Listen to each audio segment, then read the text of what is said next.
은혜 주실 우리 하나님께 영광의 박수 올리겠습니다. 할렐루야, 감사합니다. 하나님 말씀을 보겠습니다. 디모데후서 4장 1절로 8절입니다.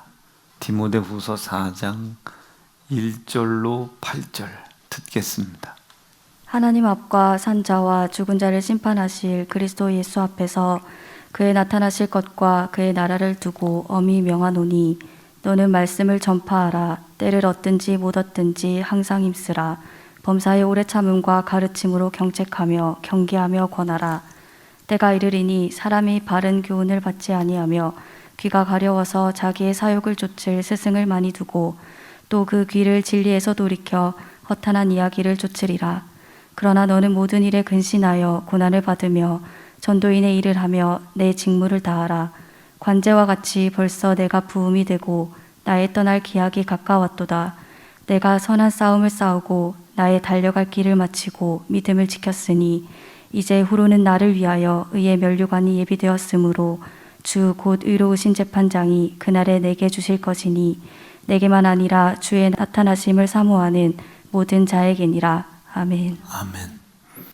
오늘 주신 말씀 중심으로 이제 마지막 말씀을 좀 전하겠습니다.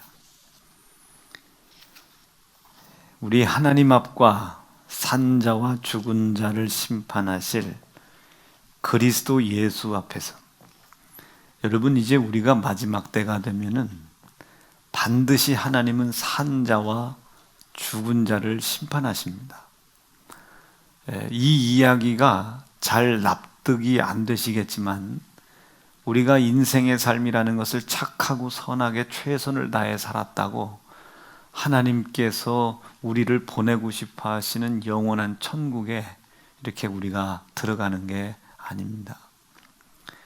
반드시 하나님 나라에 가기 위해서는 우리가 심판을 피해 넘어가야 되는데 그 심판의 기준은 딱 한 가지예요. 살아있느냐 죽어있느냐. 그래서 그 살아있느냐 죽어있느냐를 심판하는 기준은 말씀.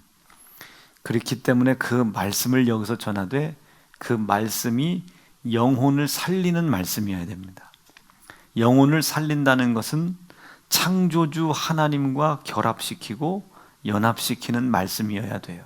왜 그러냐면 태초에 하나님이 천지를 창조하실 때에 하나님께서 사람을 지으셨죠. 태초에 하나님이 천지를 창조하시고 하나님이 사람을 지으셨는데 이 사람과 하나님이 연합되어 있었다고 그랬잖아요. 하나님과 이 사람이 이렇게 연합이 되어 있다. 그럴 때 이렇게 연합이 되어 있을 때에 연합이 무엇을 통해서 어떻게 연합이 되어 있는지는 잘 모르겠지만 연합이 되어 있기 때문에 하나님의 창조의 힘, 없는 것을 만들어내죠. 그리고 하나님의 생명의 힘, 죽은 것을 살리고 무너진 것을 중건하지요. 이 힘이 연합되어 있는 사람들에게 나타나는 겁니다.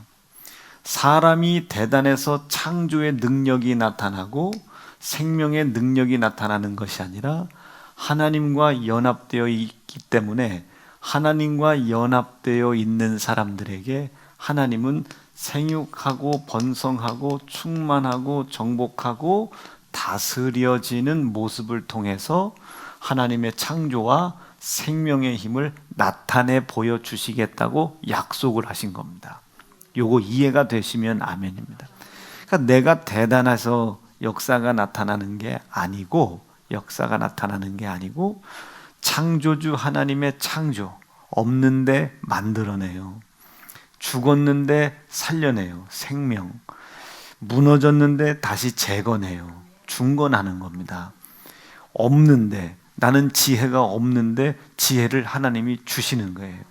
나는 저 성막을 지을 수 있는 능력이 없는데 하나님의 영으로 인하여, 우리 부살렐이 그랬죠, 그 성막을 지을 수 있도록 하게 하시는 겁니다. 사람이 대단한 것이 아니었죠. 그리고 사람이 똑똑했던 것이 아닙니다. 다윗이라는 사람이 힘이 대단했기 때문에 골리앗을 넘어뜨린 게 아니에요. 자기가 말했듯이 만군의 여호와 하나님의 이름과 자기가 연합되어 있지요. 연합되어 있다 보니 자기를 통해서, 힘없는 자기를 통해서 창조주 하나님의 이 창조와 생명의 힘이 나타난 겁니다. 하나님과의 연합은 그런 약속이 있는 겁니다. 우리가 대단한 것이 아니라 저에게는 이 생명의 하나님과 연합하려고 하는 게 있는 거예요. 연합하려고 한다. 내가 목숨은 잃어버리고 가난해지고 더 힘들어지고 더 어려워져도 나를 더욱더 힘들고 어렵게 만드는 것이 있어요. 질병, 죽어도 우리가 못 이깁니다. 이 질병을 어떻게 이겨요, 우리가? 그렇죠? 이 가난이라는 걸 우리가 어떻게 이깁니까? 뭐 저주 다 포함되죠. 이 질병을 어떻게 이길 것이며 가난을 우리가 어떻게 이겨내 갑니까? 그리고 수없이 많은 상황들이 있죠. 이 상황, 사실은 이 두 가지 외에 더 다른 인간을 미혹하는 경우가 없어요. 수없이 많은 상황들이 있죠. 이걸 우리가 어떻게 이겨요? 죽어도 못 이깁니다, 이거예요. 제가 가만히 이제 사람들을 쳐다보면 간만에 아주 오랜만에 만나는 사람들이 있어요. 아주 간만에. 그럼 눈도 처져 있고 주름도 좀 가 있고 볼도 처져 있고 그 옛날에 그 모습이 아닌데, 옛날에 상황이 또 거꾸로인 사람도 있어요. 옛날엔 저게 아니었는데 저 퍼진 콧구멍이 어떻게 저렇게 오똑해졌지? 뭐 이런 사람도 있어요. 저 쌍꺼풀 있었나? 가만있어 봐. 쌍꺼풀 졸업사진을 이렇게 폈더니 자꾸 동생이라고. 그때 자기가 바빠서 동생이 가서 찍었다고. 그 보면 완전 인간이 그 어떤 프로젝트인지 모르지만 개놈 프로젝트가 됐든 뭐가 됐든 아주 그냥 인조인간이 된 사람도 없지 않아 있긴 하지만은 대부분의 수없이 많은 상황, 그 사람들을 보면 여러분 그 지나가는 세월의 삶을 어떻게 이깁니까? 사람이 대단한 것 같아도요, 아무것도 아닙니다. 자, 그런데 수없이 이런 많은 상황들이 있어요. 이 수없이 많은 상황, 이 상황들은 끊임없이 우리 인간에게 뭘 갖다 줍니까? 이 상황은 단 1초도 쉬지 않아요. 우리 인간에게 고난을 가져다 줍니다. 우리 인간에게 고통을 가져다 줍니다. 이 질병과 가난과 이 수없이 이 많은 상황들은 나의 영육간에 쉴 새 없이 고난과 고통을 가져다 줘요. 열심히 놀러 댕깁니다. 아주 평안한 삶을 사는 줄 알죠. 그런데 그 영혼은 마지막 저 지옥이라는 내리막길로 전속력을 향해 나요. 영혼은 두려워하고 있거든요. 영혼은 모든 걸 다 보고 있기 때문에, 알고 있기 때문에 영혼은 두려워요. 근데 육신은 즐겁죠. 지난번에 한번 고속도로를 어디 멀리 좀 다녀올 일이 있어가지고, 고속도로, 중부고속도로를 타고 가는데 카니발 리무진 한 대가요. 카니발 리무진 한 대가 얼마나 괴롭게 운전을 하는지요. 앞에 추월하는 추월이 있어서 저도 추월 차선에 들어가서 한 120, 30km 정도 이제 추월을 해야 되니까 조금 달렸는데 꽁자리를 바짝 붙였어요. 브레이크를 밟을까 말까 아주 그냥 고민이 될 정도로. 그리고 피해 줬어요. 그랬더니 얼른 또 추월하더니 제 앞으로 와요. 그랬더니 또 좀 서. 그래서 이걸 갖다 박을까? 이거 박고 한 대 다시 사달라고 할까? 박을까 말까? 그러다가 제가 또 추월을 해요. 그럼 또 한참 잊어버릴만 하면 앞에서 또 깐족깐족하고선 그 소위 칼치기라고 하잖아요. 그 덩치 큰 카니발 그 승합차를 가지고 또 리무진이니까 위도 높잖아요. 이게 막 칼치기 하고 막 이렇게 가더라고요. 그래서 너무 속상한 거예요. 이제 저걸 그냥 막 욕이 나오려고 하는데. 근데 서울 인근방쯤 거짐 다 갔는데 자동차가 밀리기 시작하네. 그래서 밀리기 시작해서 왜 이렇게 밀리나 하고서 꾸역꾸역 가봤더니 아까 그 차가 사고가 난 거예요.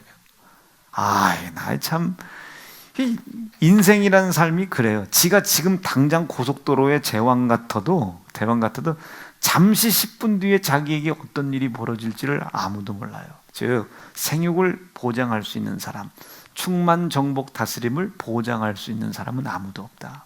사람은 그렇게 무기력한 존재입니다. 그런데 왜 하나님께서 그 무기력한 존재들을 통해서 나타나려고 하시나? 그 사람은 하나님의 형상의 모양이기 때문이고 하나님의 자존심이기 때문에 그렇습니다. 여러분, 하나님의 이름을 위하여, 그 이름을 영화롭게 하는 일을 위하여 여러분들의 삶을 생존시키실 수 있기를 바랍니다. 그게 진짜 삶의 가치가 되는 거예요. 자, 다시 보세요. 그래서 이 질병과 이 가난과 이 수없이 많은 상황은 끊임없이 우리의 삶 속에 영육간의 고난과 고통을 가져다 줘요. 이 고난과 고통에 미혹당하면요, 이 고난과 고통에 미혹당하면 사람들은 이내 우리 하나님과 우리가 연합이 되어 있어야만이 이런 수없이 많은 상황들을 이기고 다스릴 수 있도록 하나님이 허락해 주신 약속이 우리의 삶 가운데 창조와 생명으로 이루어진다는 사실을 이내 잃어버리게 만듭니다. 요것만 고쳐주시면, 요것만 잘되게 해주시면, 요것만 성공하게 해주시면, 지금 당장 나의 고난과 나의 고통을 없애고 덮기 위해서 우리 하나님의 전지하시고 전능하신 능력을 사용해 달라는 거예요. 잘 베이는 회칼을 가지고 지금 당장 칼이 없으니까 연필 깎아달라는 거예요.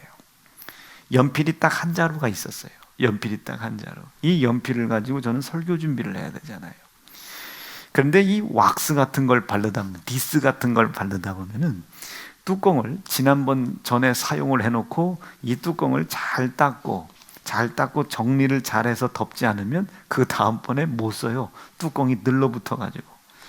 지금 당장 니스를 써야 되니까 도구는 없고 그 연필로 이렇게 했어요. 뚜껑은 열렸는데 연필심이 부러졌네. 그런데 이제 곧 설교를 준비해야 돼. 그럼 이 연필을 못 쓰잖아요. 설교 준비 못 하는 거예요. 아니, 이 사람아, 그 뚜껑을 연필로 따면 설교 준비는 어떻게 해? 그럼 대다수의 사람들은 잘못했습니다 하는 게 아니라, 그럼 지금 당장 아무것도 없는 걸 어떻게 해요? 아무것도 없는 걸 어떻게 해? 여러분, 그것은 그곳에다 사용하라고 만들어 놓은 것이 아닙니다. 이걸 혼돈이라고 그래요. 질서가 없는 겁니다. 질서가. 종종 왕왕 사람들끼리 왜 부딪힙니까? 농사를 짓기 위해서 잘 예비해 놓은 돈들이 있어요. 근데 이것을 홀랑 집 짓는 데 먼저 쓰고, 홀랑 뭐 사 먹는 데 먼저 쓰고, 이걸 왜 거기다 먼저 갖다 썼냐고. 그럼 없는데 어떡하냐고. 당장에 굶어 죽는데 그럼 그거라도 갖다 써야지. 그것은 거기다 가져다 쓰는 게 아니에요. 이런 걸 혼돈이라고 합니다. 혼돈. 사람들은 질서가 없어요. 질서가. 그냥 지금 당장 나에게 발병된 질병, 가난 상황이 생겼어요. 이것들이 나에게 주는 고난과 고통이 있어요. 이 고난과 고통의 문제를 해결하기 위해서 지금 당장 눈앞에 보이는 그 어떤 것도 가져다 쓸 수 있다고 생각을 합니다. 하나님은 절대 그런 거 동의하시지 않습니다. 하나님은 항상 구별되는 걸 원하시는 거죠. 11조는 월세 내는 데 쓰는 거 아닙니다. 주일은 여러분들 피곤한 몸 쉬라고 이 주일 주신 거 아니에요. 전도하라는 것은 교회 늘리려고 그 명령 주신 것 아니고요. 감사라는 것은 이 감사라는 예물은 여러분들이 받은 바 은혜, 나와 하나님과의 연합을 깬 마귀 역사를 내가 발견하고 그 마귀 역사에 의하여 미혹되고 속아 하나님의 명령을 불순종했던 죄를 찾아 회개한 것. 우리는 이것을 하나님이 나에게 베풀어 주시는 은혜를 내가 인정했다, 은혜를 받았다라고 표현하는 거예요. 그 받은 은혜에 대하여 그 은혜의 중심 속에서는 그 은혜를 나에게 베풀어 주시기 위하여 내 손에 아들 예수 매맞은 거, 아들 예수 피에 십자가에 희생당하신 것을 참고 견디신 하나님에 대한 사랑, 그 사랑에 대한 감사, 이 감사가 있어야 되는 거예요. 그거 카드값 쓰라고 그 감사 예물 여러분들에게 돈 벌게 해주신 거 아닙니다. 그거 여러분들 때거리 없어가지고 지금 당장 먹고 살 것 없이 굶어 죽는다 할지라도 그 돈은 돈 그거 가지고 밥 때거리 사 먹으라고 그거 준 거 아니에요. 항상 하나님은 구별된 것을 우리에게 요구하시는 겁니다. 이 움직일 수 있는 이 시간을 병 고치는 데 쓰라고 저에게 요 남은 건강을 주신 것이 아닙니다. 이 목사 쉬어야 나서 쉬어야. 지금 특별 기도회가 있어서 아침밤으로 2시간씩 설교를 해야 되고 중간에는 신방을 해야 되고, 어제나 지난주 같은 경우는 이제 주일학교 아이들이 기도를 받으러 오잖아요. 또 그 기도를 해줘야 되잖아요. 스케줄이 있지 않습니까? 스케줄이. 하나님이 쉬어야 낫는다고 쉬는 일에 내 남은 건강을 쓰라는 것이 아닙니다. 쉬는 곳에 내 남은 건강을 쓰라고 하나님이 이 건강을 주신 것이 아니고 하나님의 일을 감당하라는 거예요. 그 남은 건강은 나 병 고치는 데 쓰라고 하나님이 내 건강을 남게 해주신 것이 아닙니다. 나를 쉬라고.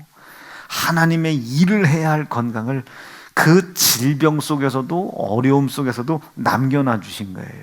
여러분, 외람된 결론입니다. 하나님의 것 절대 손대시면 안 돼요. 파종할 씨를 집어삼켜 먹은 사람들이 어찌 내년에 추수를 기대하겠습니까? 씨 감자를 다 먹었는데 어찌 내년에 건실한 감자를 수확할 수 있겠어요? 내년에 당장에 수확을 기대한다면 지금 울더라도, 지금 배고프더라도, 지금 고통스럽고 근심스럽더라도 그거 먹는 것 대신 심어야 되는 거예요. 지금 내가 이 육체의 질병에서 자유롭길 원한다면 하나님께서 나에게 맡겨놓으신 것을 철저히 구별해야 됩니다. 대나가나 쉬고 대나가나 자빠져 있고 대나가나 놀면 저는 죽어요. 하나님께서 허락하신 일들을 감당하는 데 사용하는 시간들은 철저히 하나님 것이니까 그 일 하다가 없어지는 한이 있더라도, 지금 만약에 오늘 제가 이 설교를 하고 만약에 제 목숨이 영혼이 떠났다고 생각해 보세요. 저거 쉬라고 했더니 안 쉬다가 저렇게 과로하다 죽었다고. 육의 눈으로 봤을 때는 과로해서 죽은 것이지만 영적인 사람들은요, 하나님의 일을 마지막 숨을 거둘 때까지 다 마친 거예요. 두 번째, 하나님의 일에 사용해야 될 시간을 절대로 내 육신의 소욕과 정욕을 위해서 사용하지 않고, 아멘이십니까? 육신의 때를 정말로 마지막까지 알뜰하게 쫙 짜서 쓰다 간 거예요. 저 하늘나라의 상이 얼마나 크겠습니까? 우리 사랑하는 세연중 성도들이 제발 그렇게 될 수 있기를 간절히 바랍니다. 그러니까 이거에 자꾸 속는 거예요. 잠깐 고통당하고 잠깐 고난당하고 하나님 여기에 하나님 아들 예수의 피를 붙여주세요. 여러분, 그 기도가 잘못됐다는 게 아니에요. 절대로 그 기도가 잘못됐다는 것이 아니라 그 고난과 고통 중에서도 절대로 잊지 말아야 될 것은 하나님의 손이 짧은 것도 능력이 없어서도 아닙니다. 하나님과 우리가 잘 연합되어 있어야 된다. 이 연합이 이루어져 있어야 하나님이 나에게 창조와 생명의 역사를 이루어내실 수 있다. 이 사실을 여러분들이 마음에 깊이 새기셔야 됩니다. 연합이 우선이다. 연합이 우선이다. 연합이 납득되시겠습니까? 연합이 우선이다. 연합이. 그리스도 예수의 피의 공로로 말미암아 창조주 하나님과 우리가 연합되는 게 우선입니다. 우리가 그와 연합되면 우리가 그 창조주 하나님을 뭐라고 부르게 됩니까? 아버지라고 부르게 되는 거예요. 모든 것이 당신으로부터 나에게 왔습니다. 그리고 나조차도 당신으로부터 이 땅에 왔습니다. 이것을, 창조주 하나님을 우리가 그제서야 아버지라고 부를 수 있게 되는 거예요. 아버지라고 부르게 되는 겁니다. 우리 사랑하는 세연중앙 성도들, 하나님과 연합할 수 있기를 바랍니다. 그런데 이게 연합이 깨졌다고 그랬죠. 하나님의 명령과 말씀에 불순종된 이 죄 때문에, 이 불순종은 통상적으로 세 가지로 볼 수 있다고 그랬죠. 그죠? 그 다시 설교 안 합니다. 불순종 때문에 깨졌어요. 그럼 하나님께서 우리의 고난의 문제를 모르시겠습니까? 하나님께서 우리의 고통의 문제를 모르시겠습니까? 이 고난과 고통을 주는 질병을 하나님이 해결해 주실 의지가 없겠습니까? 가난의 문제를 해결해 주실 의지가 없겠습니까? 여러분, 세상의 이치도 그래요. 사람들을 한번 잘 봐보세요. 야, 저 사람 사업자라네. 딱 봐도 잘하게 생겼어요. 딱 봐도 야, 저 사람 대단하네. 대단해. 야, 저 지승질 죽이고 가는 거 봐. 아, 저 앙칼지네미나. 와, 진짜 막 악착 같아. 저거 악착. 저거 봐. 귀시장 매기 맞고도 가서 무릎 꿇고 야야야야야야. 여러분, 딱 봐도 성공하게 생겨 먹었어요. 공부 잘하는 들 보세요. 1 더하기 1은 1. 아, 외웠어. 그리고 돌아왔는데 1 더하기 1 뭐더라? 외워질 때까지 막 깜지가 100장이 됐든 1000장이 됐든 지 잠잘 시간, 자빠져질 시간, 놀 시간 싹 다 집어쳐버리고 알 때까지 펴고 들어가는 거 보세요. 여러분, 목사님들도 그래요. 대충 기도하고 아유, 이쯤이면 됐겠지 하고 올라가서 오늘 그냥 말이 잘 안 나오네. 기도하고 맞춰요? 예. 다음 주부터는 20%니까 들으세요. 이거 갖고 무슨 놈의 교회가 부흥되겠습니까? 악착 같은 거예요. 어떤 분이 저에게 목사님 머리가 참 좋으신 것 같아요. 그래서 왜요? 그랬더니 우리 교회가 이제 지난 일주일 동안 10번 동안 특별 기도를 했잖아요. 특별 기도를 했는데 50명 임명받는 사람들을 5가정씩 이렇게 나누어서 10번 동안 나눠서 했잖아요. 그걸 이렇게 했더니 저보고 머리가 좋대요. 그래서 도대체 무슨 말을 하는지 이해가 안 된다고 그랬더니 그 10번 동안 예배를 나누면 그 5명은 적어도 그 5명은 그 기도회를 들을 거 아니냐고. 그것을 당연하겠죠. 그 5명뿐만 아니라 모든 사람들이 대다수가 듣겠죠. 그랬더니 이 목사는 참 어쨌든 아주 성도들 등치는 데는 하여튼 전부 이분들은 제가 뭔가 성도들을 괴롭히는 줄 알아요. 성도들을. 그렇지 않아요. 틀림없이 하나님께서 사도행전에서 뭐라고 말씀하셨습니까? 내 교회를 치라고 하셨습니다. 내 교회를 치라고 하셨어요. 그리고 하나님 말씀에 뭐라고 말씀하셨습니까? 성도들 삼가 모든 것을 다 삼가 다 아주 그냥 자중해서 양떼를 치는 것과 소떼 치는 곳에 내 마음과 생각을 다 쏟으라고 그랬습니다. 그러면 이 상황에 누가 이 예배에서 탈락하려나, 누가 기도에 덜 붙을라나, 누가 어떤 녀석에게 이런 문제가 생겼는데 그 문제 가지고 누가 할라나, 아주 최선을 다해가지고요, 아주 갖은 방법 수단 방법 안 가리고 그 말씀 한 번 더 듣게 하고 기도 1분제도 더 하게 해야 이 상황에서 살아남을 것 아닙니까? 여러분, 성경 읽으십니까? 말씀 읽어요? 여러분, 성경과 그 말씀이, 성경에 기록되어 있는 그 말씀이 여러분 지혜요 지식의 근본인 걸 아세요? 사람들 저한테 그래요. 아는 거 많아 보인다고. 그렇지 않아요. 아는 것은 저는 성경 말씀밖에 없습니다. 그 말씀이 우리의 지혜가 되는 거예요. 지식의 근본이 되는 겁니다.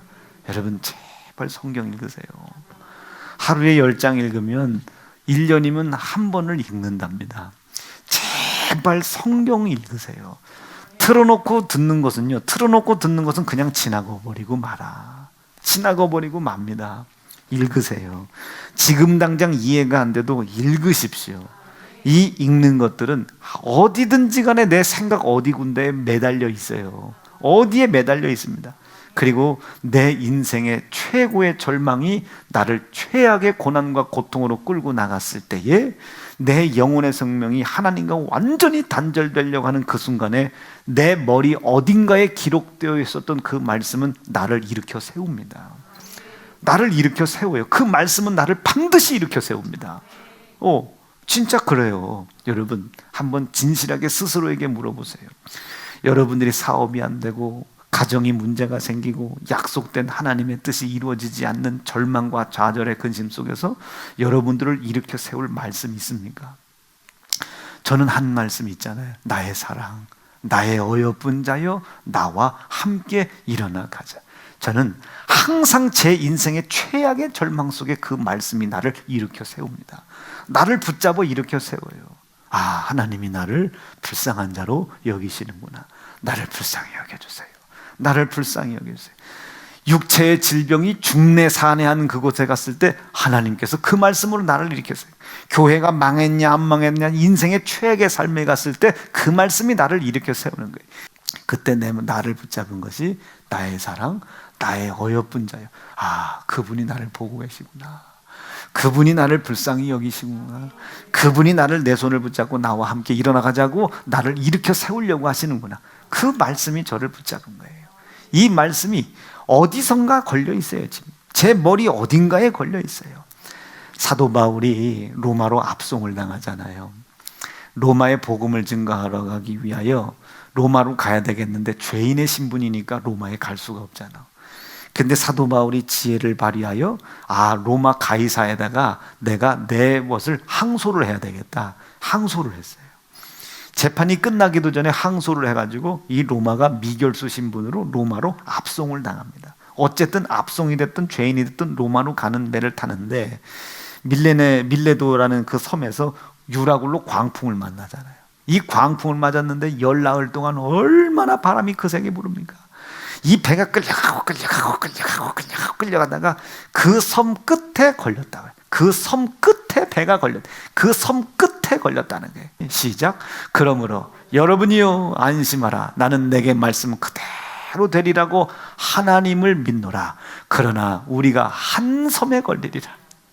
이 광풍을 만나서 가는데 어딘지도 몰라 지금. 근데 이제 죽었다. 열나흘이요, 열나흘. 이거 죽었다. 이젠 죽었어. 그런데 이 배가 파손도 되지도 않은 채 섬의 끝에 딱 걸린 거예요. 뭐 돌에 걸렸든지 걸렸어요. 걸렸어. 그리고 그 배에 타고 있는 수많은 사람들이 살지 않습니까? 이 하나님의 말씀이라는 게 그래요. 이 말씀이 내 인생의 최대의 광풍을 만났을 때 이젠 파손 직전이야. 이젠 누구의 힘이 나를 도와줄 수조차도 없어. 그때 그 말씀이 나를 거는 거예요. 그 말씀이 나를 일으켜 세웁니다. 말씀이 나를 일으켜 세워. 여러분, 하나님 말씀 읽으세요. 하나님 말씀 들으시고 말씀을 죽을 힘을 다해 읽으세요. 하루에 10장 읽으면 1년에 한 번 읽는다고 누구들 그렇습니다. 저는 그렇게까지는 안 해봐서 모르겠는데 여러분 그렇게 꼭 해보시길 바라요. 자, 그렇게 그 불순종이라는 불순종이 하나님과의 연합을 깨니 하나님과 연합이 깨진 사람에게 창조가 나타나겠으며 생명이 나타나겠어요? 이 약속이 깨졌는데 우리가 어떤 고난, 어떤 고통을 당하더라도 이 고난을 주는 질병과 가난에 하나님의 관심이 없겠습니까? 이 관심이 없겠어. 이것을 해결해 주시려고 하나님이 부단히 애를 쓰시고 수고하고 노력하시겠죠. 하나님의 모든 관심은 우리 인간들 속에 이 모든 하나님의 약속을 성취해 주려고 하시기 때문에 하나님의 모든 생각들은 나와 하나님이 다시 연합되게 하는 일, 그 연합을 방해하는 불순종의 죄, 이 문제를 해결하는 일에 하나님의 모든 관심은 집중되어 있습니다. 여러분, 죄를 회개하시고 찾아내실 수 있기를 바랍니다. 자, 그런데 이제 이 죄의 문제를 하나님이 아들 예수의 고난과 희생을 통해 해결해 주시다고 말씀을 하셨습니다. 그 말씀을 듣고 그 말씀을 믿는 믿음을 가졌더니 이게 웬일입니까? 이게 웬일이요? 그 믿음을 가졌더니 그 믿음의 근본이신 예수의 고난과 희생이 자기의 죄 때문이며 내가 예수 그리스도를 때리고 그래서 찢어진 살, 내가 예수를 죽이고 그래서 흘리신 피, 이것이 이 나로 인하여 내 죄로 인하여 이런 사건이 벌어졌다는 사실을 깨닫게 되는 거예요. 이것을 하나님이 그저 아무런 생각 없이 바라보고 계셨다는 생각을 우리가 하게 되면 그 하나님 앞에 한없이 송구하고 민망한 겁니다. 그리고 이내 하나님의 은혜를 깨닫게 됩니다. 이게 오늘의 설교의 핵심입니다. 은혜를 깨닫게 돼요. 어떤 은혜? 기다려 주셨구나. 하나님이 나를 기다려 주셨어. 그런데 이 하나님의 기다림 안에는 혹독한 대가가 있습니다. 아들의 고난이요, 아들의 고난. 아들의 고난과 아들의 희생이 이 안에 있어요. 이 대가를 혹독하게 치르셨습니다. 아들의 신음소리를 듣고도 참으셨어야 되고, 아들의 물과 피가 탁 쏟아지는 이 엄청난 이 희생, 아들 예수의 살이 찢어질 때 그 살 찢어지는 소리를 하나님은 어떻게 들으셨을까요? 대략 우리가 예측할 수 있는 단어가 있습니다. 성경에 보면 칠레의 음성, 칠레, 천둥소리의 7배, 천둥소리의 7배 울리는 소리, 칠레 음성, 칠레. 예? 이 7배 더 큰 칠레 음성, 그 예수의 작은 신음소리와 찢어지는 살소리가 이 하나님께는 천지를 울릴 천둥번개의 7배보다 더 강력한 소리로 하나님의 귀에는 들렸을 거예요. 그것을 참으신 거예요. 그것을 참고 꾹하니 기다렸어요. 왜? 예수님의 기도 속에 눈치를 챌 수 있는 단어가 있죠. 저희들이 하는 일 아무것도 모릅니다. 저희가 하는 일을 아무것도 몰라. 읽어보시죠. 시작. 이에 예수께서 가라사대 아버지여 저희를 사하여 주옵소서. 자기의 하는 것을 알지 못함입니다. 저희가 행하는 일을 알지 못해. 죄는 있으나 자기들이 지금 죄를 짓고 있는 것을 모른다. 이게 모른다. 무지하다. 이게 어둡다. 이게 어둡다. 납득되셨으면 아멘입니다. 저들이 지금 어둠 가운데 있습니다. 이 어둠을 비추려고 빛 대신 내가 이 땅에 왔음에도 불구하고 내가 빛인 자체를 모릅니다. 빛인 자체를 저들이 어둡습니다. 어두워서 그 엄청난 불순종의 죄를, 하나님의 마음을 찢어지고 아프게 하는 죄를 짓고 있사오니 저들의 죄를 용서해 주십시오. 사해 주십시오. 아무 소리도 없이 아무것도 모르는 저들에 의하여 하나님의 뜻만 이루어 가려고 이 살이 찢어지고 피가 흘리는 고난과 고통을 느끼면서조차도 그들에 대하여 불평도 안 하고 하나님을 향하여 원망 한마디 없이 당신의 뜻을 순종해 나가는 내 믿음을 보시고 이들을 사하여 주시옵소서. 저들을 용서해 주시옵소서. 죄는 있지만 그것이 죄라는 사실을 알지 못하니, 여러분 이런 죄는 저질러도 된다는 소리 아닙니다. 죄는 있지만 자기들이 죄를 짓는 죄조차도 모른다. 말해주는 사람이 있어야 알지요. 이것을 깨닫게 해주는 사람이 있어야 알지요. 깨닫게 해주는 사람이 있어야. 내가 이후에 부활한 후에 내 사건을 성령을 통하여 제자들에게 가르치고 그것을 알고 깨닫게 할 때까지는 이들의 죄를 전부 사하여 주십시오. 덮어 주시옵소서. 덮어 주시옵소서. 나의 죽음을 보시고 덮어 주시옵소서. 죄가 없는 것이 아니라 덮어 주시고 참아 주시고 기다려 달라. 기다려 달라. 이게 은혜입니다. 지금은 은혜의 시대라고 하잖아요. 기다려 주겠다는 거예요. 하나님이 아들 예수의 피의 공로를 너희 손에 의하여 이 땅에 뿌렸지만 그 피의 공로를 믿고 이전에 네가 하나님의 명령과 말씀을 불순종했던 그것이 죄이었었던 것을 깨달을 때까지 기다려 주겠다는 거예요. 이게 지금 은혜의 시달입니다. 이 기다림이 끝나면 이제 영원한 불의 심판은 기다림 없이 촌각을 다투지 않고 즉각 여러분들에게 임하는 겁니다. 기다려주실 때에 읽어봅니다. 시작.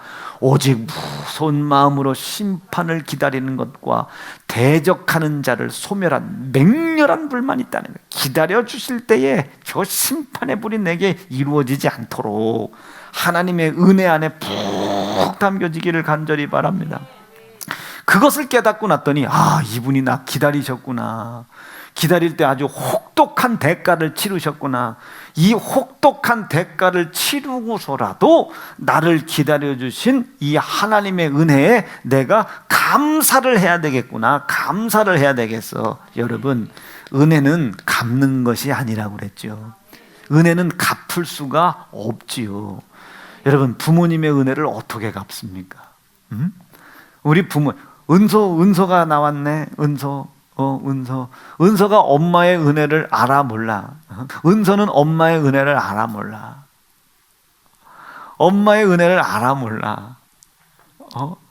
아직은 모르는 것 같은데, 아직은 엄마가 엄마가 은선하려고 막 10달 동안 자그만한 여인이 아주 그냥 이 뱃속에다가 은서 집어넣고 앞으로 자빠질까봐 뒤로 굴르고, 은서가 또 잘못될까봐 커피도 안 마시고, 은서가 또 잘못될까봐 춤도 안 추시고, 은서가 잘못될까봐 밥도 배부르게 안 먹고, 혹시 은서가 코가 삐뚤어질까봐 그냥 여기저기 돌아다니면서 좋은 것만 한번 골라 먹으려고 하고, 태교하고 폐태교. 아주 은서 때문에. 그리고 막 은서 하나 나왔는데 이게 얼마나, 그러니까 예쁘게 생긴 게 아니라 이뻐. 예쁘게 생긴 게 아니라 이뻐. 예쁘게 생긴 게 아니라 이뻐. 얼마나 이뻐요. 거꾸로 됐나? 이쁜 게 아니라 예뻐.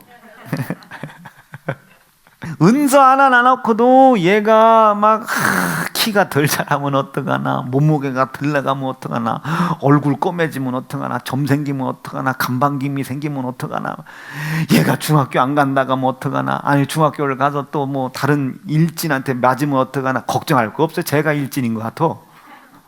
맞으면 어떡하나, 고등학교 안 간다고 뭐 어떡하나, 대학교 안 간다면 어떡하나, 대학교 들어가서 힘들다고 중간에 포기하면 어떡하나, 대학교 가서 이상한 언니들 만나면 어떡하나, 이상한 오빠들 만나면 어떡하나, 이상한 놈들 꼬임 당하면 어떡하나. 아주 얼마나 고민입니까? 왜 나놓고 고생하는지 모르겠어요. 왜 나놓고. 여러분, 우리가 이제까지 우리가 여기까지 온 것이 거저 온 것 같지만 절대 우리 스스로 온 것이 아닙니다. 절대로 스스로 온 것이 아니에요. 스스로. 은혜는 갚을 수 있는 것이 아니에요. 내가 내 자식, 저도 명진이, 예은이, 지은이가 있잖아요.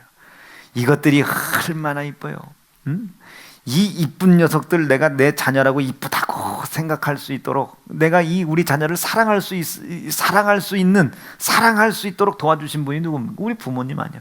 우리 부모님이 나를 그렇게 사랑해 주셨기에 그 사랑을 가지고 자녀를 사랑할 수 있는 거 아닙니까? 이 부모님의 은혜가 기억이 나야 되는 거예요. 어떻게 은서가 엄마의 은혜를 기억할 수 있겠어? 예배 끝나고 설교 끝나고 축도 끝나고 엄마 앞에서 부모님의 은혜 한번 부르고 가야 되는데, 이 부모님의 은혜를 기억하는 거예요. 부모님, 제가 아까 3부 시간에 잠깐 우리 엄마에 대한 간증을 했는데, 내가 막 엄마한테 막대했다고요. 엄마한테 막대했는데도 우리 엄마는 끝까지 그냥 뒤에서 눈물만 흘려. 끝까지 뒤에서, 하나님 저놈이 몰라서 그래요, 용서해 주세요. 하나님 저놈에게 있는 약속이 떨어지지 않게 도와주세요. 돌아오게 도와주세요. 끝까지 우리 엄마가 말해요. 끝까지 우리 엄마가 아들내미라고 사랑했겠어. 자기 뱃속에서 나온 하나님이 맡겨놓으신 자녀라고 믿고 그 은혜를 베풀어 주신 거란 말이에요. 나를 기다려 주셨단 말이에요.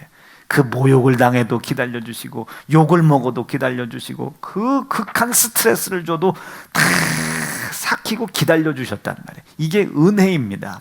여러분, 이것을 상투적인 말이 아닌, 여러분 뭘로 갚을 수 있겠습니까? 돈을 갖다 드린다고 이 그대의 혹독한 대가를 치르면서 나를 기다려주신 부모님 내지는 하나님의 은혜를 갚을 수 있겠어요? 내가 내 재산을 다 팔아서 성전 건축을 했다고 해서 이 혹독한 대가를 치르시고 나를 기다려주신 하나님의 은혜를 기다릴 수 있겠어요? 여러분, 이분은 이 혹독한 대가를 치르시고 나에게 은혜를 베풀어 주셨는데, 어떤 은혜를 베풀어 주셨습니까? 연합이라는 은혜를 허락해 주신 거예요. 본인 당신이 싫다고 당신을 버리고 떠나간 나에게 다시 연합할 수 있는 은혜를 베풀어 주신 겁니다. 기다려 주신 거예요. 기다려 주신 거예요. 제가 우리 교회에서는 사용 금물인 단어이지만 사춘기 때 말이죠, 우리 아버지는 잘 모르셨고 너무 어려웠고 아버지한테 들키고 싶지는 않고 이제 맞아 죽을까봐 아버지께 아마 초장에 들켰으면 다리 몽댕이 어느 하나 잘라졌을 거예요. 지금 아마 쩔뚝대면서 이게 아마 목회했을 거예요. 마지막 걸렸을 때 우리 아버지가 작두 갖다 놓고 제 손을 자르시려고 하는데 나는 알거든요. 야, 끝났다.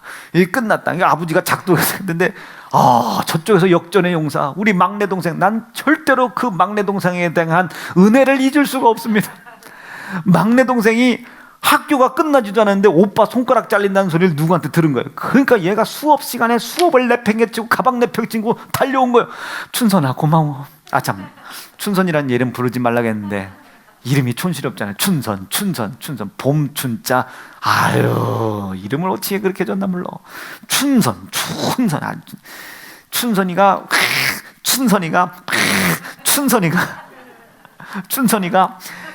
이건 삭제하지 마라. 춘선이가 막 달려오더니 유일하게 우리 아버지한테 반말을 쓸 수 있던 놈이 그 녀석이었었어요.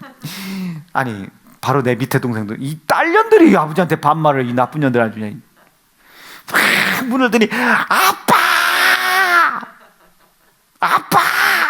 그러니까 우리 아버지가 자르려다가 이렇게 보신 거예요. 진짜 여러분 1초만 늦으면 난 잘랐다니까. 그러니까 춘선이가 들어오더니 춘선이가 들어오더니 우리 춘선이가 막내 춘선이가 들어오더니 아빠 춘선이야 아빠 안 된다고 막 그러더니 우리 아버지 손을 딱 잡은, 아니 누가 감히 우리 집안에서 아버지가 하신다는 일을 반대, 우리 엄마도 옆에서 덜덜덜 떨고 계신데 이 미친들이 담대한 거지. 우리 아버지를 잡더니 아빠 미쳤냐고 말이요. 오빠가 잘못했다 하지 않냐고. 듣지도 않고서 오빠가 잘못했다고 하지 않냐고 말이야. 오빠 여기서 손가락 따서 병신 만들면 병신 목사, 가뜩이나 병신 목사. 그러니까 아버지가 가만히 생각하시더니 생각을 하시는 것 같아. 그렇지, 이게 혹시나 목사가 돼서 병신이 되면 안 되지 그러셨던 것 같아. 나 걔 때문에 살았어요. 그러더니 아버지가 조용히 아무 말씀 없이 한숨 푹 쓰시면 끝났다 그 소리요. 그때 얼른 이거 치워야지. 아버지 더 잘라요 하면 진짜 잘리는 거예요. 얼른 저는 춘선이한테 고맙다 하고 춘선이한테 고맙다 하고 그 착도 얼른 치워가지고 얼른 도망갔어요. 네, 그게 은혜요. 그게 은혜. 그러니까 지금도 막내 동생이 오빠 하면 왜 하면서 깜짝 놀라죠. 그 은혜를 어떻게 갚아요? 지금 이렇게 됐었을걸요? 지금 이렇게, 여러분 제 손가락은 2개입니다. 이렇게 무슨 안중근도 아니고 이렇게 됐었을 거야 아마. 이렇게 좀 이렇게 됐을 수도 있어. 그때 넣기를 처음에 딱 넣었어요. 사내답게 딱 넣고 자르려고 하시는데 손이 자꾸 접혀요. 나 그때 내가 별거 아니라는 거 알았어요. 내가 객기 부리면 안 되겠구나. 그걸 은혜라고 그래요. 아버진들 제 손가락 자르고 싶었겠어요? 아니, 아버진들 제 손가락 자르고 싶었겠냐고. 그리고 아버진들 내 손가락을 자르려고 하셨겠어? 어쨌든 이 녀석이 죄를 짓지 말고, 죄라고 하는 것이 하나님과 연합을 깨는 것이니까 어쨌든 우리 하나님은 우리가 하나님과 다시 연합하기를 기다려 주셨다고요. 그것을 은혜라고 합니다. 혹독한 대가를 치르셨어요. 아들을 내 대신 죽였어야 되고 아들을 내 대신 희생시켰어야 되는 거예요. 아들이 나 때문에 살이 찢어지고 아들이 나 때문에 피를 흘리신 겁니다. 이 대가를 치르시고서도 하나님은 나를 기다렸어요. 사람이, 당신을 떠난 사람이 당신과 다시 연합되는 곳으로 나오기를 기다리셨단 말이에요. 이것을 하나님의 은혜라고 합니다.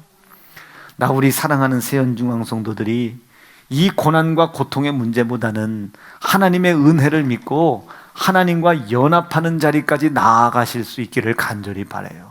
그 자리는 회개하는 자리, 기도하는 자리, 주신 은혜에 대하여 감사하는 자리입니다. 자, 다시 조금만 앞으로 가세요. 이 하나님의 이 은혜를 하나님이 우리에게 베풀어 놓으시고서는 이 은혜를 베풀어 놓으시고 기다려 주셨다고 그랬죠? 이 은혜를 베풀어 놓으시고서는 이 은혜를 믿고 이 하나님의 은혜의 중심으로 들어오는 사람들, 하나님과 연합하려고 하는 사람, 교회와 연합하려고 하는 사람, 주의 종과 연합하려고 하는 사람, 하나님의 말씀을 주야로 기뻐 감사할 수 있는 사람, 그 하나님과 연합하는 자리로 나오는 이 사람들에게 하나님은 약속을 주셨습니다. 이 은혜가 엄청난 결과물을 가지고 왔어요. 이 은혜가 어떤 방향으로 갔다고 이제까지 우리가 몇 달 동안 설교 들었죠. 영생. 여러분, 이 영생이라는 건 우리의 힘으로 도저히 할 수 없는데 하나님의 은혜로만 이루어질 수 있습니다. 그리고 약속된 가정의 복, 그리고 약속된 땅의 기업의 복, 여러분, 이건 약속이에요. 이제 다음 주부터 이 약속을 이루어가는 악착 같은 성도, 뭐 이런 제목을 가지고 은혜를 입은 사람들이 왜 반드시 복을 받을 수밖에 없나, 왜 복을 받을 수밖에 없나를 이제 다음 주에 제가 새벽밤으로 또 설교하려고 합니다. 삶의 애착을 가져라, 이게 하나님이 나에게 은혜로 다시 기회를 주신 그 삶, 이제 그 삶은 내 수고와 노력으로 살 생각하지 말고 하나님이 나에게 주신 약속을 믿고 그 약속을 이루어가는 일에 애착을 가져라, 이게 애착을 가져라. 이 약속된 복으로 다시 살아갈 수 있는 기회를 주신 겁니다. 이 하나님의 은혜라고 하는 것이, 이 은혜, 이 기다림이라고 하는 것이. 자, 이 은혜를 만약에 내가 100원어치 받았어요. 100원 헌금했다고 해서 이 은혜를 갚을 수 있는 게 아닙니다. 아무리 100원짜리 은혜라고 하더라도 이 100원짜리 은혜의 분량이 크고 적고의 차이지 영생과 가정과 땅의 기업의 복을 이뤄갈 수 있는 약속이 요 100원짜리 은혜를 통해 이 풍성한 약속이 우리에게 주어졌거든요. 그러니 은혜를 받은 우리 입장에서 아이고 그래도 하나님 내가 100원어치 은혜를 받았는데 100원 헌금했으면 내가 당신으로부터 받은 은혜 갚은 거 아니겠습니까? 요렇게 생각하는 사고방식들을 양아치라고 하는 거예요. 아 그래도 목사님 내가 당신한테 은혜를 입긴 했는데 교회 10번 나와줬잖아요. 10번 나오고 내가 10번 나갈 때마다 매 시간마다 10,000원씩 헌금도 했습니다. 그런 것으로 인하여 받은 은혜를 갚은 줄 알아. 은혜는 갚을 수가 없어요. 왜? 이 은혜가 우리를 인도하는 결과물들이 실로 엄청나거든요. 내 인생을 들여도 못 갚아. 내 삶을 들여도 못 갚아. 한번 물어볼까요? 우리 김정훈 집사한테 한번 시작을 했으니까 예술이 얼마 주면 살 수 있어 내가? 여기서 얘기해봐. 예술이 뭐 몇 살이지 걔가? 몇 년 길렀어? 7살이면 7살 동안 1년 동안 식비 1,000,000원씩 내가 7,000,000원 쳐줄게. 7,000,000원 쳐주고 이제까지 옷값 들어간 거 3,000,000원에서 1억 쳐줄게. 좋아, 2억 쳐줄게. 2억 쳐줄 테니까 예술이 나한테 팔아.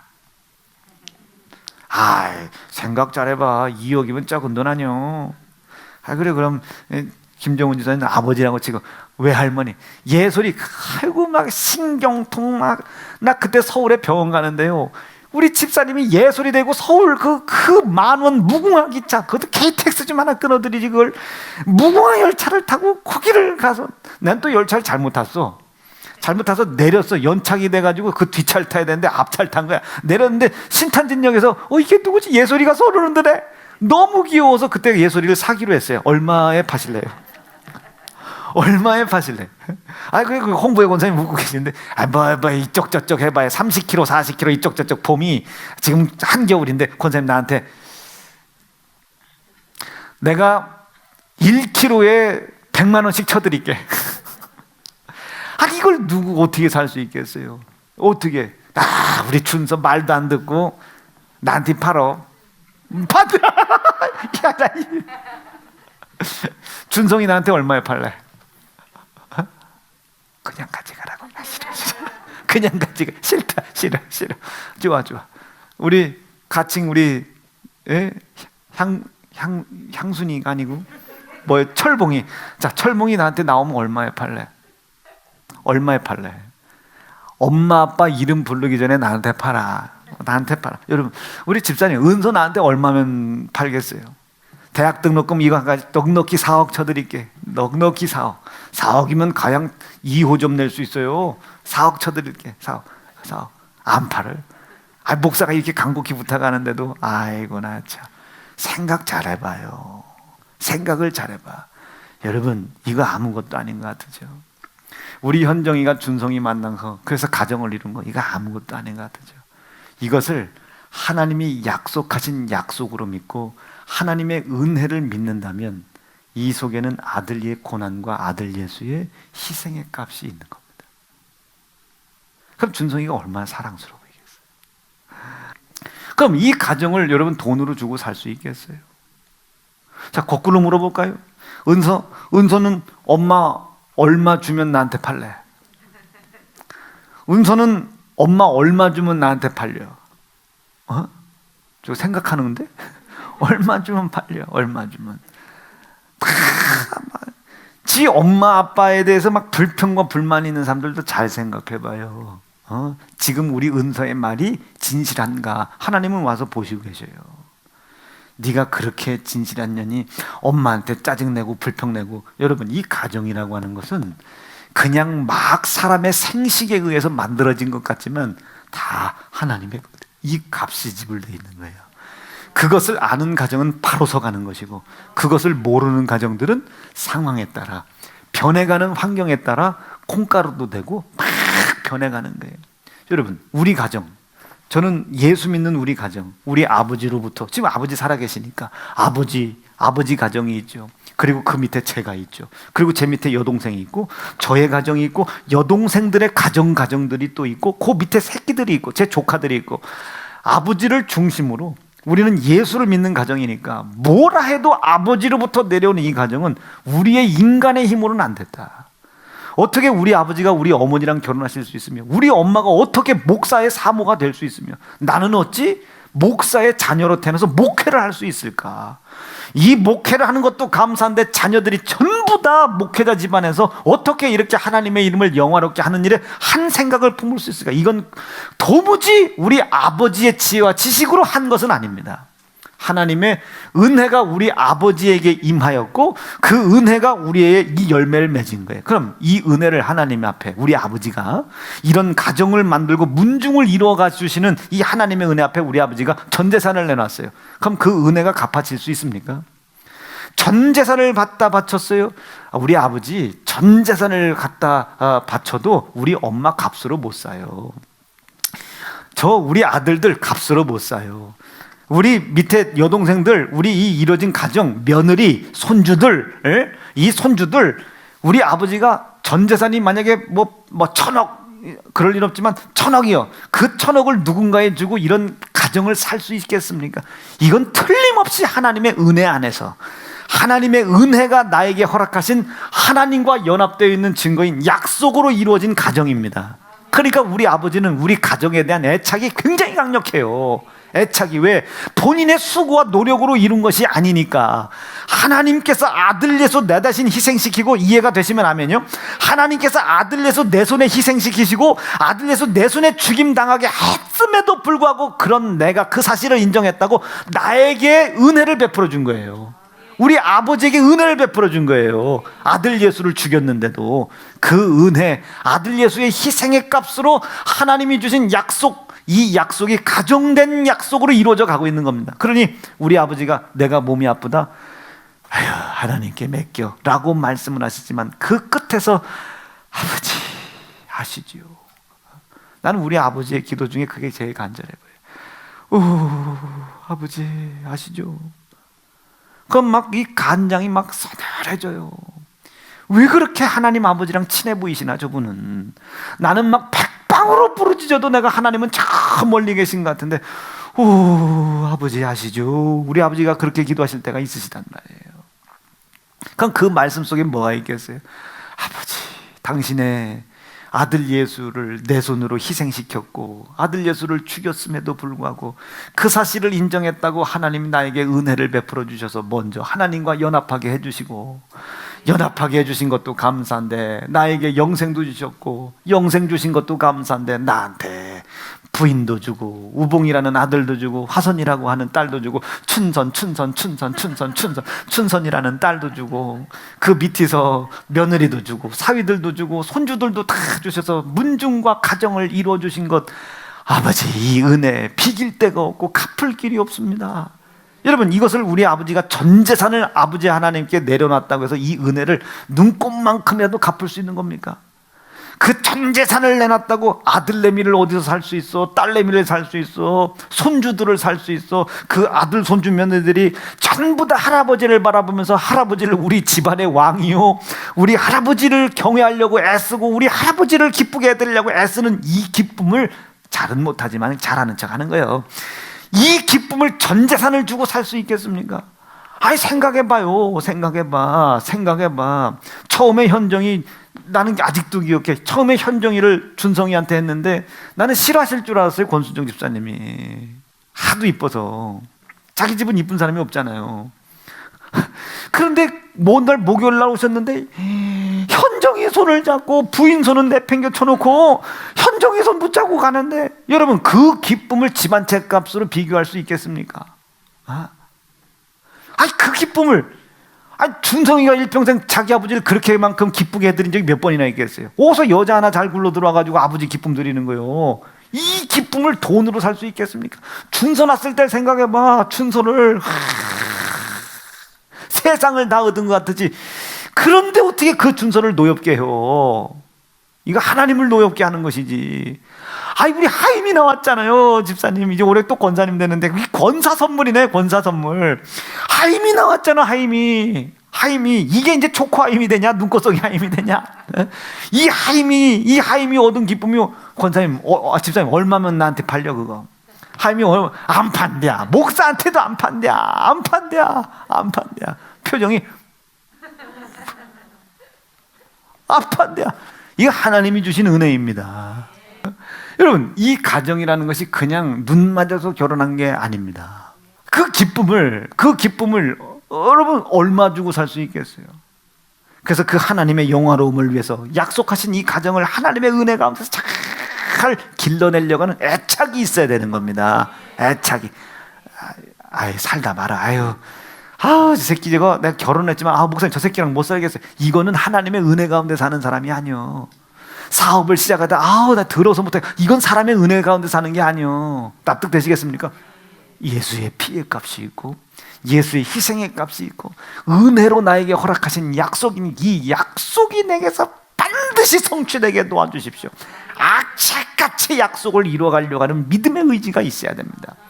이게 하나님의 은혜가 허락해 주신 은혜의 열매들입니다. 이것을 100원어치 은혜 받았다고 100원 갚았다고 이 은혜를 갚어. 은혜는 100원짜리일 수 있어요. 이 은혜는 100원짜리일 수 있는데 근데 이 은혜로 말미암아 나에게 허락한 이 열매들은 내 목숨을 다 드려도 이 열매를 살 방법이 없어요. 그래서 은혜는 갚을 길이 없는 겁니다. 항상 이 은혜의 빚진 자로 살아가는 거예요. 납득됐으면 아멘입니다. 받은 바 은혜가 감사하면 빚진 자의 마음으로 은혜가 감사하다고 표현해드리고, 이 은혜가 떨어질 때쯤이면 이 은혜 없이는 내가 못 산다고, 이 은혜가 아니면 나는 서지 못한다. 이 은혜가 내게서 지나가지 않게 해달라고, 이 은혜가 내게서 머무르게 해달라고 목숨을 걸어대야 되는 겁니다. 이것을 삶의 애착이라고 하는 거예요. 은혜 받은 자의 마땅한 애착, 집착이 아니라 집착하는 사람은 죄져요. 삶의 애착을 가져라, 이게 하나님의 약속을 이루어가려고 막 은혜 앞에 애착을 가져라. 애착. 하나님의 약속을 나에게 반드시 나를 통해 기필코 이루어지게 도와달라고 말해요. 이런 믿음의 삶을 살아갈 때에 하나님이 그 은혜를 믿고 은혜를 인정하는 믿음의 분량만큼 60배 100배를 채워주시는 겁니다. 오늘 사도 바울 좀 보세요. 지금 자기가 개판으로 살았잖아요. 개판으로 막 여기서 이전에 예수를 믿는 믿음 이전에 하나님과 연합이 깨졌을 때 막 교회를 향한 열심, 그래서 막 예수 믿는 사람 죽이고 핍박하고 막 하나님 앞에 죄를 지었으나 하나님이 그대로 내버려둬요. 왜? 예수께서 말씀하셨잖아요. 저들이 무슨 일을 하는지 알지 못합니다. 그래 하나님께서 그 속에 있는 열심만 보신 거예요. 하나님을 향한 열심만 보신 거예요. 몰라서, 하나님을 사랑하는 방법을 몰라서 지금 죄를 짓고 있으니까, 그 죄를 지어도 된다는 얘기는 아니지만 그 죄를 아들 예수가 십자가에 죽어놓고 이를 용서해달라는 예수 그리스도의 기도를 들으시고, 여러분 지금 잘못해도 안 죽는 것이 예수님의 기도를 하나님이 듣고 지금 기다려주시는 거예요. 어쨌든 알든 모르든 하나님한테 한번 해보려고 하는 열심을 한번 하나님이 봐주신 거죠. 그 열심만 하나님이 봐주신 거예요. 그 열심을 보시고 하나님이 사도 바울을 고통 중에서 기다리고 계십니다. 그러다가 어느 날 다메섹으로 가는 그 길 위에서 예수께서 나타나시는 거예요. 사울아, 사울아. 그랬더니 누구시냐고. 네가 핍박하는 예수다. 읽어봅니다. 시작. 땅에 엎드러져 들음에 소리 있어 가라사대 사울아 사울아 네가 어찌하여 나를 핍박하느냐 하시거늘 대답하여 주여 니시오니까 가라사대 나는 네가 핍박하는 예수라. 믿음 없다고 얘기 안 했어요. 핍박하는 예수라.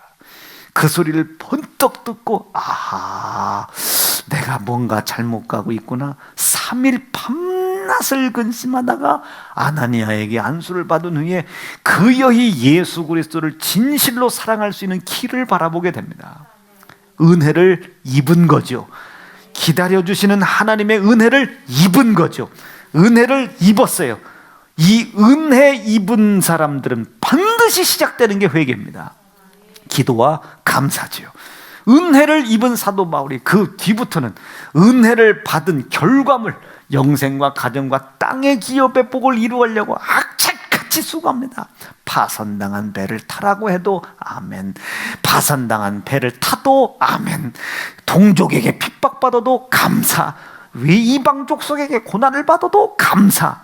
여러분, 이 은혜를 입은 자로서 그 은혜를 받은 자로서의 삶 속에서 나를 미혹시켜 나를 떨어뜨리는 고통과 고난을 주는 수없이 이 많은 상황을 무시한 거예요. 무시하고 이것을 참고 견디며 하나님의 은혜의 약속만 이루어가려고 전력의 투고를 다한 겁니다. 여러분, 동족에게 고난을 받아요. 이방족 속에게 고통을 받습니다. 파손된 배를 타서 생명의 위협을 느낍니다. 그리고 신문을 당해요. 굶기를 몇 번이며 잠자지 못한 것이 몇 번이며 엄청난 고통과 고난을 받습니다. 그럼에도 불구하고 사도 바울은 이 고난에 흔들리는 것이 아니라 당신으로부터 내게 받은, 당신께서 나에게 베풀어 주신 이 은혜에 나는 빚진 자다. 이게 빚진 자. 어떻게 해도 이 은혜를 갚을 수 없으니 더 심각한 상황으로 나락으로 빠진다 할지라도 이 은혜 앞에 부끄러운 자 되지 않게 도와 주시옵소서. 애착이 있었단 말이에요. 하나님의 은혜로 말미암아 하나님의 은혜로 말미암아 자기 자신을 통해 이루어갈 하나님의 약속과 하나님의 역사를 나타내는 일, 이 나타내는 일에 고통과 고난이 절대로 방해하지 못하게 했단 말이에요. 악착같이 일을 이루어 나갔다 이 말입니다. 악착같이 매 맞고 그 다음날 나가는 거예요. 대장에 하나 가만 매를 5번 맞고도 그 다음날 나가는 거예요. 또 나가고 나에게 맡겨달라고 말이에요. 나를 걸레같이 사용해달라고 말이에요. 마지막까지 악착같이 하나님의 은혜를 잃어버리고 싶지 않아서 하나님의 은혜에 빚진 자로서의 삶을 평생을 살아갑니다. 그때 저 하늘나라에 사도 바울의 집이 어마어마하다잖아요. 그 상급이 어마어마하다지 않습니까? 말씀 정리할게요. 사랑하는 세연중앙 성도 여러분, 이 하나님의 은혜를 갚을 수가 없지요. 이 은혜는 예수의 피로 말미암아 우리에게 오지요. 이 은혜를 기억하고 은혜에 걸맞는 삶을 사는 것은 예수 그리스도의 보혈을 증거하는 가장 아름다운 삶입니다.